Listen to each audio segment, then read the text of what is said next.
Bom dia, amados irmãos, que a graça e a paz do nosso Senhor Jesus estejam com todos. Hoje a nossa leitura e meditação é do livro do profeta Ezequiel, capítulos 29 e 30. O capítulo 29, assim como os próximos 4 capítulos, tratam de profecias contra o Egito. Esses 4 capítulos contêm 7 palavras do Senhor, dirigidas à nação, ou ao seu soberano faraó, e todas elas, menos uma, recebem uma data específica. A data para essa profecia é citada como janeiro de 587 a.C., quase exatamente um ano depois do dia em que se iniciou o cerco de Jerusalém.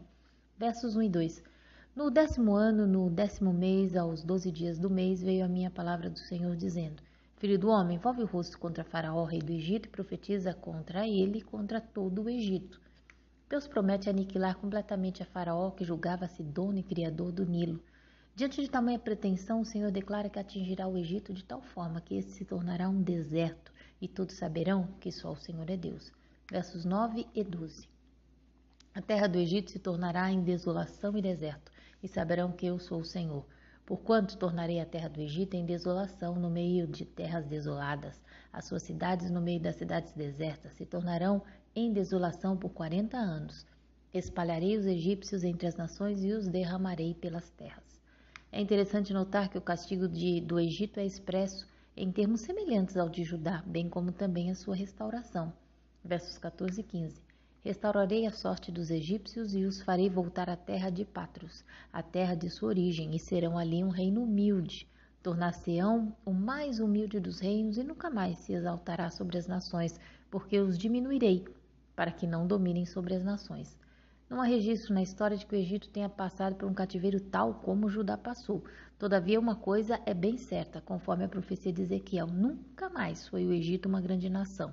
Ele não passou a ser mais do que um reino humilde, e é improvável que em qualquer tempo venha a desfrutar novamente da glória que em certa época lhe pertenceu. Diante disso, nunca mais o Egito foi uma fonte de inspiração para Israel, que sempre buscava ajuda e socorro no Egito. Verso 16: Já não terá a confiança da casa de Israel, confiança essa que me traria à memória a iniquidade de Israel quando se voltava a ele à procura de socorro. Antes saberão que eu sou o Senhor Deus. Segue nos versos 17 ao 21 a profecia do destino do Egito nas mãos da Babilônia. Este oráculo tem a data mais avançada de todo o livro, o dia de Ano Novo de 571 a.C. Embora seja muito posterior a qualquer outro oráculo contra o Egito, é encaixado a essa altura porque liga o castigo do Egito ao levantamento do cerco de Tiro, evento que ocorreu em aproximadamente 574 a.C. É, portanto, colocado tão próximo ao grupo de oráculos contra Tiro quanto permite o contexto. Não sabemos se Tiro foi ou não capturado pelas forças babilônicas, embora poucos anos mais tarde oficiais babilônicos fixaram residência na cidade e a suzerania babilônica foi reconhecida então. Tudo quanto Ezequiel nos conta é que recompensas do cerco não eram proporcionais ao esforço envolvido. Os despojos não foram suficientes para pagar o exército, talvez os tesouros tivessem sido evacuados por via marítima. E desta maneira, Nabucodonosor teve de dirigir suas atenções à presa mais lucrativa, que era o Egito. Este país é visto como lhe sendo uma dádiva da parte de Deus, posto que seus esforços contra Tiro tinham sido feitos sob ordem do Senhor, e assim fazia jus à sua recompensa. Versos 19 e 20. Portanto, assim diz o Senhor Deus: Eis que eu darei a Nabucodonosor, rei da Babilônia, a terra do Egito, e ele levará a sua multidão, e tomará o seu despojo, e roubará a sua presa, e isto será a paga para o seu exército. Por paga do seu trabalho com que serviu contra ela, e lhe dei a terra do Egito, visto que trabalharam por mim, diz o Senhor Deus. O capítulo 30, ele trata sobre o julgamento contra o Egito, e este oráculo é o único sem data nessa coletânea contra o Egito, conforme observamos no início da meditação.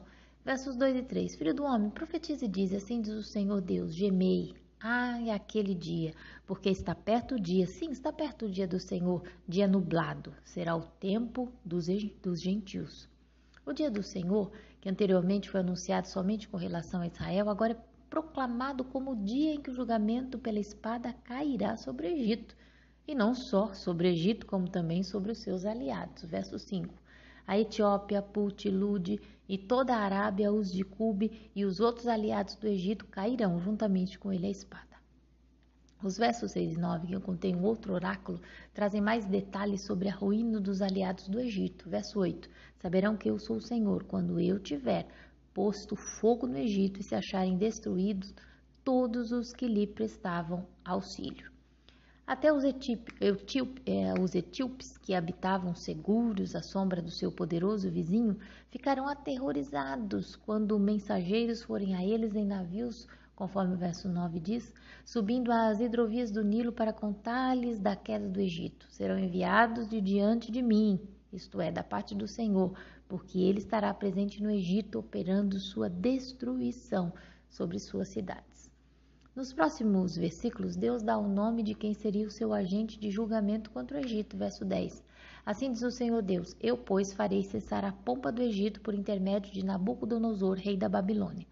Todavia o Senhor deixa explícito de que ele mesmo secaria o Nilo e venderia a terra. O próprio Deus seria, portanto, responsável pela devastação da terra do Egito, verso 12.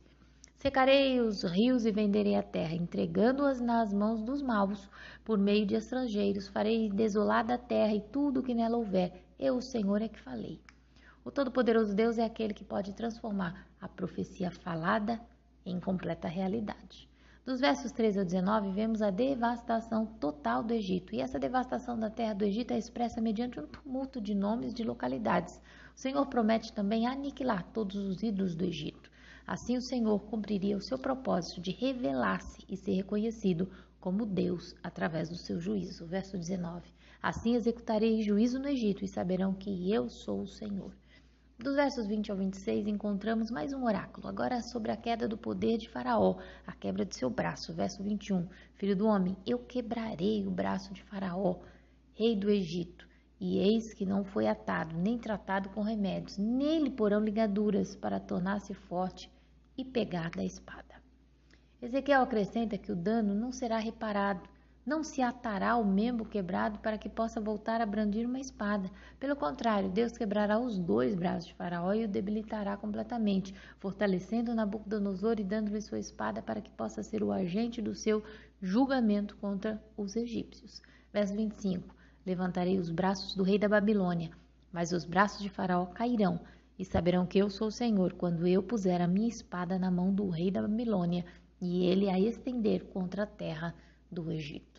Esse versículo é um entre tantos outros que deixam bem claro que nenhuma nação consegue vencer na guerra sem permissão de Deus. E quando as nações pensam que estão cumprindo sua própria vontade, ainda levam avante, na verdade, os planos do Todo-Poderoso Deus. Que Jesus os abençoe e até amanhã, se Deus quiser, com os capítulos 31 e 32 do livro do profeta Ezequiel.